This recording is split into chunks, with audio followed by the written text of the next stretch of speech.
Hola, ¿cómo están? Mi nombre es Aide Pinilla, actualmente estudio en la Universidad Nacional Abierta de Distancias. Voy a presentar una entrevista del curso de Antropología. La entrevista hace relación a las expresiones culturales. La idea de la entrevista pues era entrevistar a algún abuelo o abuelos maternos o paternos. En mi caso no cuento con ninguno de los dos, pero mi mamá es la que me va a colaborar con la entrevista, puesto que ella recuerda algunas anécdotas o temas culturales de esa época. Se le van a realizar una serie de preguntas. La persona entrevistada, como lo mencionaba, es mi mamá, se llama Mireya González, y vamos a iniciar con preguntas de migración. ¿De cuál región del país proviene usted y sus familiares y si existe alguna migración en su familia? Buenas tardes. Yo provengo del departamento de Boyacá. Pues en mi caso no conozco ningún familiar que venga de migración. Listo, entonces, por la infancia, ¿cuáles son los recuerdos más importantes de su infancia y cuáles eran sus juegos favoritos? Lo que yo recuerdo de mi infancia es que yo me crié con los animales, las plantas, los cultivos y los juegos que nosotros practicábamos allá en el campo era jugar a las escondidas con las pepas de los árboles, hacíamos un columpio a los árboles, amarramos un lazo a los árboles y ahí nos columpiamos y eso era como los juegos favoritos de nosotros. Listo. En la tradición oral, ¿usted recuerda alguna anécdota, cuentos o historias que le contaban sus abuelos o padres? ¿Nos puede contar alguna? Bueno, pues mi papá nos contaba que, pues como en el campo hay camino de herradura, uno anda a ver a caballo y en mulas, que una vez había salido un caballo como de ojos rojos y que como si fuera, no sé, nos pegó un susto, o sea, salió por el camino que veníamos y que era un caballo como con unos cachos y unos ojos rojos y nos pegó un susto. Eso es lo que me acuerdo que mi papá nos haya contado así.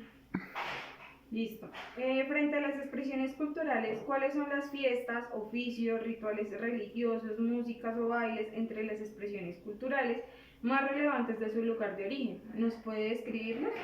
Bueno, nosotros siempre para la Semana Santa, nosotros nos enseñaron esa cultura que era muy respetado, era muy, o sea, muy sagrado la Semana Santa en nuestra época.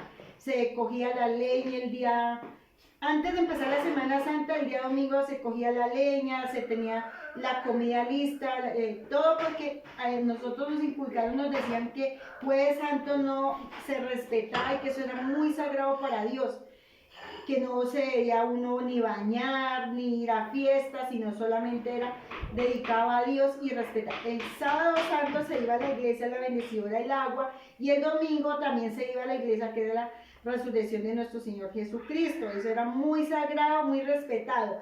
En mi época me acuerdo tanto que para el 7 de diciembre, lo que se llama la tradición de las velitas acá, allá en el campo era una hoguera que se hacía en el patio de la casa, que se hacía con bagazo que se sale de la caña de azúcar o con hojas del plátano secas. Se hacía esa hoguera en el campo, en el patio de la casa, y aparte de eso echaban dos voladores, era como lo tradicional. Y al otro día, 8 de diciembre, se colocaba la bandera blanca en honor a la Virgen María, la Inmaculada. Eso siempre se hacía en la vereda, en el pueblo, siempre lo hacían en las casas, en el campo, siempre.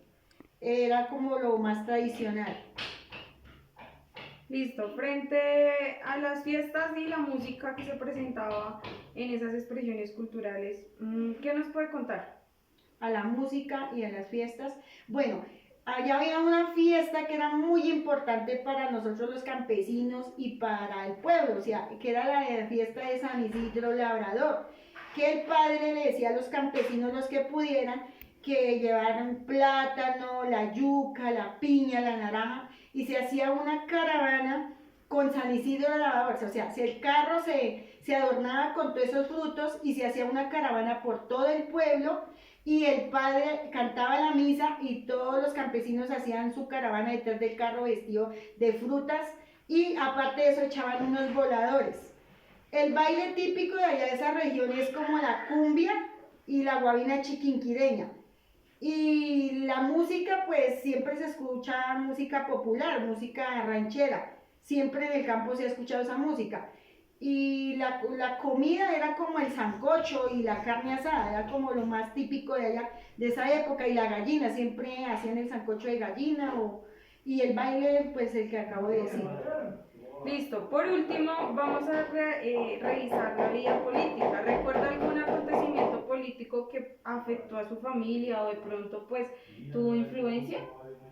Pues que nos haya afectado, no, los políticos en esa época hacían campaña por las veredas, iban por las veredas y convocaban a los campesinos, llevaban un afiche y lo pegaban en la puerta. Y en esa época los partidos que existían eran el Partido Conservador y el Partido Liberal. Y cuando eran las votaciones, yo me acuerdo en esa época que mi papá y mi mamá, cuando iban a votar, era con una tinta roja y ellos llegaban con el dedo pintado de rojo, que lo metían en la urna. O sea, en esa época las votaciones era que metían un dedo en la tinta roja y ellos llegaban y ese era el símbolo de votar. Y nosotros le preguntábamos a mi papá que qué era eso. Le decían, no, es que esa es la tinta con que nosotros votamos por el político.